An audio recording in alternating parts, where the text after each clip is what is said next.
नमस्कार दोस्तों, मेरा नाम प्रखर श्रीवास्तव है। मैं आप सभी लोगों का स्वागत करता हूं आपके अपने चैनल गुरु घंटाल में। और दोस्तों, जैसा कि हम लोगों ने द कोल्ड वॉर एरा को हम रिव्यू कर रहे थे, इसका पार्ट 1 ऑलरेडी लॉन्च हो चुका है। Now we are going to review part 2 of the cold war era. जैसा कि दोस्तों हम लोगों ने जाना पार्ट 1 में कि जो पूरा का पूरा कोल्ड वॉर था वो कहीं ना कहीं दो मुल्कों के बीच की लड़ाई थी, आइडियोलॉजिकल लड़ाई थी और सेवरल तरह के कंपटीशन थे उन दो मुल्कों के बीच में। एक तरफ था सोवियत यूनियन, दूसरी तरफ अमेरिका। सेकेंड वर्ल्ड वॉर के ख़त्म होने के बाद 1945 में जैसे ही अमेरिका ने हिरोशिमा और नागासाकी के ऊपर बम गिराया, मतलब सेकेंड वर्ल्ड वॉर का एंड इसी इवेंट के साथ होता है। ठीक है, अमेरिका की इस एक्ट को बहुत सारे लोग सपोर्ट करते हैं, बहुत सारे लोग क्रिटिसाइज करते हैं, मगर सेकेंड वर्ल्ड वॉर का एंड ही इंसेप्शन माना जाता है, बिगनिंग माना जाता है कोल्ड वॉर का। अब आप लोगों को आगे की बातें मैं बताता हूं। देखिए, एक बात बहुत सिंपल सी है। 1945 के दौर में दो ही मुल्क थे जिनके पास एटम बम हुआ करते थे, एक अमेरिका और दूसरा सोवियत यूनियन। और इन दोनों के बीच में ही लड़ाई थी अपनी सुपीरियॉरिटी को लेकर कि भैया मैं ताकतवर हूं, दूसरा कहे मैं ताकतवर हूं ज़्यादा। तो इसी सुपीरियॉरिटी को लेकर लड़ाई थी और वर्ल्ड के मैक्सिमम टू मैक्सिमम हिस्से पर ये दोनों मुल्क अपनी धाक चाहते थे, अपना इन्फ्लुएंस चाहते थे। अभी देखिए, आप लोगों को स्क्रीन पर नज़र आ रहा है कि ये जो पिक्चर्स हैं जो कॉलम में आपके बिल्कुल एक्सट्रीमली लेफ्ट हैंड साइड में दिए हुए हैं, इसमें बताया गया है कि दो एटॉमिक बम जो गिराए गए थे हिरोशिमा और नागासाकी में, एक गिराया गया था 6 अगस्त 1945 एंड दूसरा एटॉमिक बम गिराया गया था 9 अगस्त 1945। 6 अगस्त हिरोशिमा, 9 अगस्त नागासाकी, एंड उनके नाम इसमें लिखे हुए हैं। उन एटॉमिक बम के स्पेसिफिक नाम थे। जो बॉम्ब हिरोशिमा पर गिराया गया उसका नाम था लिटिल बॉय एंड जो बॉम्ब नागासाकी में गिराया गया उसका नाम था फैट मैन। ये दो नाम याद रखिएगा, little boy on Hiroshima and fat man on Nagasaki. और जैसे ही ये बॉम्ब गिरते हैं सेकेंड वर्ल्ड वॉर खत्म, जापान पूरी तरह surrender.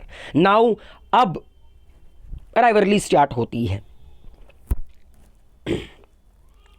When two rival powers are in a possession of nuclear weapon capable of inflicting death and destruction unacceptable to each other, a full-fledged war is unlikely। देखिए, America और Soviet union दोनों ये चीज़ जानते थे कि दोनों के पास क्षमता है मास डिस्ट्रक्शन करने की, इसीलिए दोनों के दोनों किसी भी तरह का फुल फ्लेज वॉर नहीं चाहते थे, क्योंकि उन्हें पता था कि दोनों के अंदर काबिलियत है एक दूसरे को बर्बाद करने की।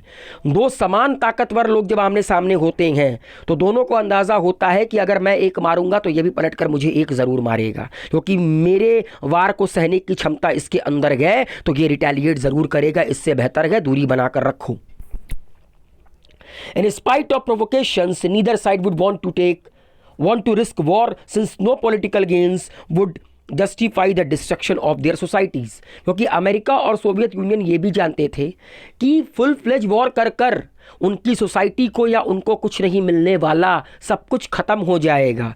अगर सब कुछ ख़त्म हो गया फिर काहे की धाक, जब कोई इंसान पृथ्वी पर बचेगा ही नहीं इनके मास डिस्ट्रक्शन वेपन्स की वजह से, तो फिर किस बात का अमेरिका की शान और किस बात का सोवियत यूनियन की शान। क्योंकि अगर न्यूक्लियर वॉर होगा तो दोनों साइड एक दूसरे को इतना हार्म करने की क्षमता रखती थी कि अंत में यह डिसाइड ही नहीं हो सकता था कि कौन जीता और कौन हारा। और दूसरी चीज, इन दोनों के पास इतने सारे न्यूक्लियर वेपन थे कि मान लीजिए अमेरिका ने एक न्यूक्लियर चलाया सोवियत यूनियन के ऊपर, सोवियत यूनियन ने उस न्यूक्लियर को डिस्ट्रॉय कर दिया। अमेरिका के पास पाइल स्टॉक में इतने सारे न्यूक्लियर थे कि वो बैक टू बैक न्यूक्लियर मारता रहता, क्या कर लेता Soviet union, and same for the Soviet union, कि सोवियत यूनियन अगर अमेरिका के ऊपर अटैक करता, मान लीजिए अमेरिका उसके एक न्यूक्लियर वेपन को डिस्ट्रॉय कर लेता, लेकिन सोवियत यूनियन के पाइल स्टॉक में भी इतने सारे न्यूक्लियर थे कि वो बैक टू बैक अमेरिका को हिट करने की क्षमता रखते थे। तो दोनों बिल्कुल सेम पेज पर खड़े थे, दोनों सेम नाव पर सवार थे, डूबेंगे तो दोनों डूबेंगे, बचेंगे तो दोनों बचेंगे। तो याद रखिएगा, इसी कॉन्सेप्ट को कहा जाता है लॉजिक ऑफ डिटरेंस। ये बहुत ही इंपॉर्टेंट पॉइंट है, logic of deterrence. Both side have the capacity to retaliate against an attack and to cause so much destruction that neither can afford to initiate war. जब दोनों के दोनों sides को पता होता है कि उन दोनों में बराबर की क्षमता है एक दूसरे के ऊपर रिटेलिएशन करने की, तब दोनों के दोनों फुल फ्लेज वॉर से बचते हैं। It is called logic of deterrence. इसीलिए जो कोल्ड वॉर थी वो इंटेंस फॉर्म और राइवलरी के बाद भी कोल्ड रही, because of logic of deterrence. America और सोवियत यूनियन को दोनों को एक दूसरे की ताकत का अंदाज़ा था। इसीलिए 45 साल तक कहीं पर भी आपका मतलब ये दोनों मुल्क कभी भी हॉट वॉर में या एक्टिव वॉर में इन्वॉल्व नहीं हुए, कोल्ड वॉर में ही हमेशा रहे।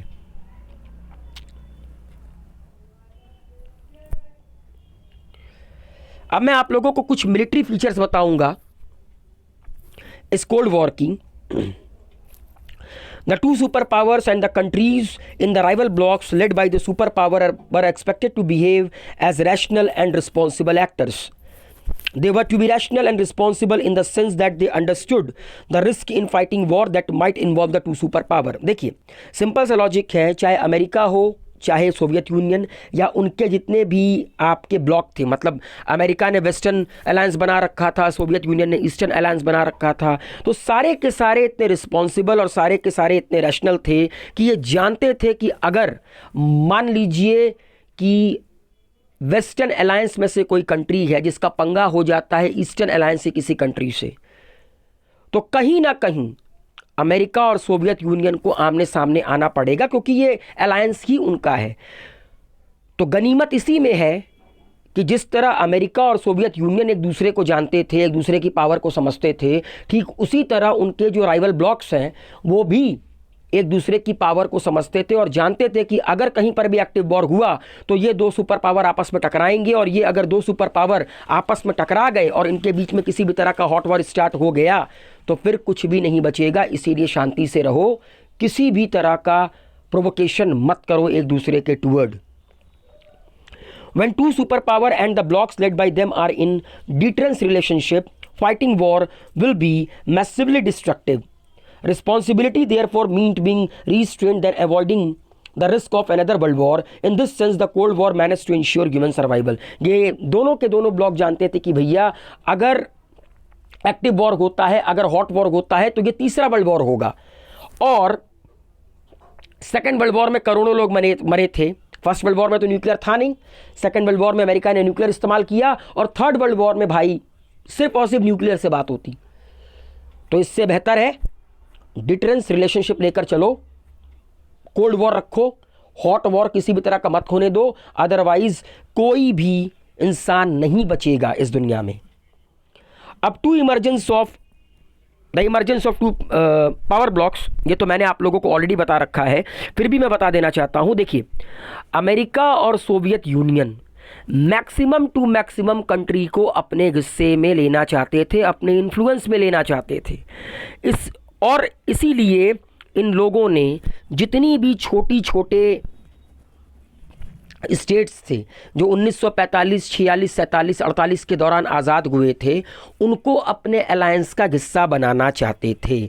उन्होंने उन छोटे छोटे स्टेट्स को प्रॉमिस किया, अमेरिका ने और सोवियत यूनियन ने, कि हम आपको प्रोटेक्शन देंगे, हथियार देंगे, पैसा देंगे, और अगर आपका कोई लोकल राइवल या मान लीजिए कि अगर आपका कोई पड़ोसी मुल्क आपके ऊपर हमला करेगा तो हम आएंगे आपके प्रोटेक्शन के लिए। अमेरिका का भी यही दाव था, सोवियत यूनियन का भी यही दाव था। देखिए ये ऐसा करते क्यों थे? क्योंकि ये जानते थे कि अभी अभी जो छोटे छोटे मुल्क आज़ाद हुए हैं उनके पास देश को चलाने का कोई तजुर्बा नहीं है, उनके पास ना पैसा है, ना हथियार है, ना किसी तरह की सुरक्षा है। ठीक है, तो इसी चीज़ का फ़ायदा उठाकर अमेरिका और सोवियत यूनियन छोटे छोटे स्टेट्स को ये वादे कर कर अपने अलायंस का हिस्सा बनाते थे। तो पूरा का पूरा वर्ल्ड इन दोनों मुल्कों ने दो कैंप्स में बांट रखा था, ठीक है। और वो दो कैंप्स कौन से थे? वेस्टर्न अलायंस जो कि America plus western European country, and दूसरा था आपका ईस्टर्न अलायंस जिसमें कि Soviet union plus eastern European countries. ये स्क्रीन पर आप लोगों को नज़र आ रहा है, आप लोग देख सकते हैं, जो येलो में है ये आपका नाटो है, मतलब नाटो मेंबर जो अमेरिका का मिलिट्री अलायंस था, और ये जो रेड में है ये सोवियत यूनियन का मिलिट्री अलायंस जिसको वॉर्सो पैक्ट कहते हैं, एंड उसके बाद ये जो ग्रीन कलर में है ये कम्युनिस्ट कंट्री है, एंड अदर्स में देख लीजिए जो कि इन तीनों में से किसी का पार्ट नहीं है। और बाद में अमेरिका ने 1949 में एक मिलिट्री अलायंस बनाया जिसका नाम था NATO, North Atlantic Treaty Organization 1949 में, ठीक है। याद रखिएगा इसका हेडक्वार्टर है कहाँ पर? बेल्जियम की राजधानी ब्रसल्स में। 12 मुल्कों ने मिलकर ये पूरा का पूरा नेटो बनाया था, ठीक है, which declared that armed attack on any one of them in Europe or North America would be regarded as an attack on all of them। मतलब नेटो को बनाने के पीछे की मंशा ये थी, ये एक तरह का मिलिट्री अलायंस था, और इसका सिर्फ और सिर्फ एक मॉडस ऑपरेंडी था, काम करने का तरीका था कि अगर इन 12 मुल्कों में या नेटो के आने वाले जितनी भी कंट्रीज के मेंबर बनेंगे उनमें से किसी भी एक कंट्री पर कोई अटैक करता है तो सारे के सारे नेटो मेंबर्स पे अटैक माना जाएगा और सब मिलकर रिटेलिएट करेंगे। तो नेटो को बनाने के पीछे का सिर्फ और सिर्फ यही एक मंशा थी अमेरिका की कि नॉर्थ अमेरिका और यूरोप में जितनी भी कंट्री नेटो की मेंबर हैं, अगर इन 12 की 12 कंट्री जो कि फाउंडिंग मेंबर हैं उनमें से किसी पर भी हमला हुआ तो 12 के 12 पर अटैक माना जाएगा। और आज करीब करीब आई थिंक 30 मेंबर्स हैं नेटो के, और किसी एक पर हमला हुआ तो सब पर हमला माना जाता है, सब मिलकर रिटेलिएट करेंगे। तो नेटो बना 1949 में। इसका हेडक्वार्टर कहाँ पे है? ब्रसल्स में, जो कि बेल्जियम की कैपिटल है। और इसी को देखते हुए सोवियत यूनियन ने वॉर्सो पैक्ट बनाया नेटो बनने के 6 साल के बाद। 1949 में नेटो बना, इसके 6 साल के बाद 1955 में बना वॉर्सो पैक्ट। यहाँ पे क्या था कि ईस्टर्न यूरोपियन कंट्रीज प्लस आपका जो सोवियत यूनियन के अलायंस हैं उन पर अगर हमला होता है तो सब मिलकर अटैक करेंगे। मतलब जो मॉडस ऑपरेंडी नेटो की थी वही वॉर्सो की थी।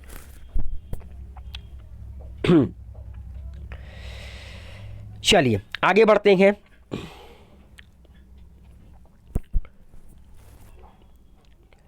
इसके अलावा अब देखिए नेटो में क्या था कि नॉर्थ अमेरिका प्लस यूरोप, लेकिन एशिया का हिस्सा तो नहीं था। और एशिया आप जानते हैं अपने में एक बहुत बड़ा कॉन्टिनेंट है। तो धीरे धीरे धीरे धीरे कर कर जब वक्त आगे बढ़ा तो इन लोगों ने अपने पांव पसारने शुरू किए, अमेरिका ने भी और सोवियत यूनियन ने भी। देखिए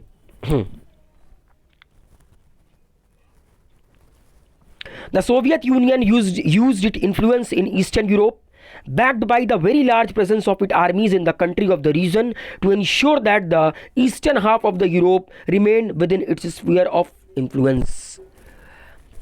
सोवियत यूनियन ने जिसका ईस्टर्न अलायंस था, जिसने ईस्टर्न अलायंस बनाया था, जितनी भी ईस्टर्न यूरोपियन कंट्रीज थी वहाँ पे अपनी आर्मी को तैनात कर रखा था, क्योंकि सोवियत यूनियन ये चाहता था कि पूरे के पूरे ईस्टर्न यूरोपियन कंट्रीज में सोवियत यूनियन का बोला बाला हो, उसका इन्फ्लुएंस हो। In East and South East Asia and in West Asia, जिसको मिडिल ईस्ट कहते हैं, जिसमें ये सऊदी अरेबिया, ईरान, इराक ये सब आते हैं, the US built an alliance system called the SEATO and CENTO, South East Asian Treaty Organization and Central Treaty Organization. इसको देखते हुए अमेरिका ने भी अपने पांव पसारे, अपना इन्फ्लुएंस बढ़ाया, और जिस तरह अमेरिका ने नॉर्थ अमेरिका प्लस यूरोप को मिलाकर नेटो बनाया, ठीक उसी तरह अमेरिका ने साउथ ईस्ट एशिया में भी एक ऑर्गेनाइजेशन बनाया, मिलिट्री अलायंस बनाया, जिसका नाम था SEATO, South East Asian Treaty Organization, and Central Asia में इन्होंने बनाया सेंट्रल ट्रीटी ऑर्गेनाइजेशन। इसके अलावा सोवियत यूनियन और चाइना, इन दोनों का बड़ा ही क्लोज रिलेशनशिप था। क्यों? क्योंकि दोनों की दोनों कम्युनिस्ट कंट्री थी। इसके अलावा सोवियत यूनियन को और कई सारे मुल्कों का सपोर्ट था, लाइक नॉर्थ वियतनाम। पहले वियतनाम दो था, south Vietnam, north Vietnam. North Vietnam पे सोवियत यूनियन का कब्जा था, साउथ पर अमेरिका का कब्जा था। नॉर्थ कोरिया जो कि आज भी एक तरह की कम्युनिस्ट कंट्री है, और एक वक्त में इराक पर भी कहीं ना कहीं सोवियत यूनियन का इन्फ्लुएंस बहुत तगड़ा था। तो इन दोनों मुल्कों ने मिलकर, अमेरिका और सोवियत यूनियन ने मिलकर पूरे के पूरे वर्ल्ड को दो कैंप्स में बांट रखा था, क्योंकि इनको पता था इनके पास वो है जिससे देश चलता है, जिससे देश की इकोनॉमी चलती है, जिससे देश का डिफेंस चलता है, और इतना है कि ये दे भी देंगे तो इनके पास कमी नहीं पड़ेगी। और इन्होंने इसीलिए इस चीज़ का इस्तेमाल किया, क्योंकि उस दौरान 1945, 46, 47 में हमारा देश खुद आज़ाद हुआ। उस दौरान बहुत सारे ऐसे मुल्क थे जो कि ब्रिटेन की चुंगल से आज़ाद हो रहे थे। उनके पास कोई तजुर्बा नहीं था देश को चलाने का, ना उनके पास पैसा था, ना उनके पास किसी तरह की क्षमता थी। तो उनको इन दोनों में से किसी एक का हाथ तो पकड़ना ही था शुरू में, और ये चीज़ अमेरिका और सोवियत यूनियन बहुत अच्छे से जानते थे। अब एक बहुत इंपॉर्टेंट चीज़ आती है, इसके ऊपर क्वेश्चन बनता है कि रीज़न बताइए कि क्यों अमेरिका और सोवियत यूनियन, मतलब अमेरिका और सोवियत यूनियन का क्या फ़ायदा होता था। ठीक है, वो बाकी मुल्कों को कहते थे कि हम आपको प्रोटेक्शन देंगे, हम आपको हथियार देंगे, पैसे देंगे, लेकिन अमेरिका और सोवियत यूनियन का क्या फ़ायदा होता था इन छोटे छोटे देशों को अपने अलायंस में ऐड करने का। ये देखिए 4 फ़ायदे होते थे। पहला, vital resources such as oils and minerals. बहुत सारे ऐसे मुल्क थे छोटे छोटे जिनके पास तेल थी, जिनके पास मिनरल्स थे। अमेरिका और सोवियत यूनियन इनके साथ अलायंस करते थे ताकि इनके तेल और इनके मिनरल्स को अमेरिका और सोवियत यूनियन इनकैश कर सकें। दूसरा, territory from where the superpowers could launch their weapons and troops. ये तो आपने क्यूबन मिसाइल क्राइसिस में देख ही लिया था कि अमेरिका और सोवियत यूनियन इन छोटे स्टेट्स को इसलिए मदद करते थे ताकि इनकी ज़मीन पर ये अपने न्यूक्लियर वेपन्स को लॉन्च कर सके, अपने ट्रूप्स को यहाँ पर बिठा सके, ताकि भविष्य में कल लड़ाई होती है तो आसानी से इनकी ट्रूप्स हमला कर सके। क्यूबा में तो अब सोवियत यूनियन ने ये किया था। क्यूबा एक छोटा सा आइलैंड था, अमेरिका को थ्रेट करने के लिए सोवियत यूनियन ने वहाँ पर पैसे लगाए, वहाँ पे अपनी न्यूक्लियर वेपन लगाया, वहाँ पे अपनी ट्रूप्स लगाई। तीसरा फ़ायदा ये था, location from where they could spy on each other, ताकि ये दोनों एक दूसरे की कहते हैं ना स्पाई कर सके, एक दूसरे की मुझे वो हिंदी में वर्ड याद नहीं आ रहा है, जासूसी कर सकें और अंदर की इंफॉर्मेशन निकाल सकें। And economic support in that many small alliance together could help पे फॉर मिलिट्री एक्सपेंसेस। और एक बात और याद रखिएगा, पैसे तो देते थे लेकिन इकोनॉमिक सपोर्ट था।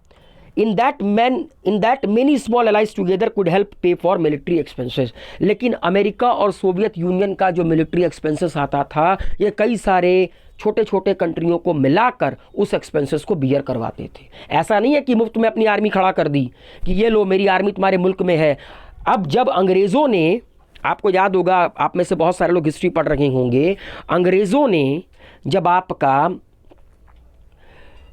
सब्सिडियरी अलायंस को लागू किया था तो उसमें उन्होंने क्या कहा था कि अब से आप अपनी आर्मी नहीं रखेंगे, हमारी आर्मी आपके क्या बोलते हैं प्रिंसली स्टेट में रहेगी, मतलब आपके रजवाड़े में रहेगी, आपके प्रोविंसेस में रहेगी, बदले में आप कुछ टैक्स पे कीजिएगा हमारी आर्मी के एक्सपेंसेस के लिए। तो यही अंग्रेज़ भी करते थे, ये सोवियत यूनियन और अमेरिका ने भी यही किया। उन्होंने कहा ठीक है, आपके देश में हम अपनी आर्मी दे रहे हैं, हम अपना ट्रूप्स दे रहे हैं आपको प्रोटेक्शन देने के लिए, बदले में आप सब मिलाकर हमें हमारे मिलिट्री का एक्सपेंसेस बियर कीजिए।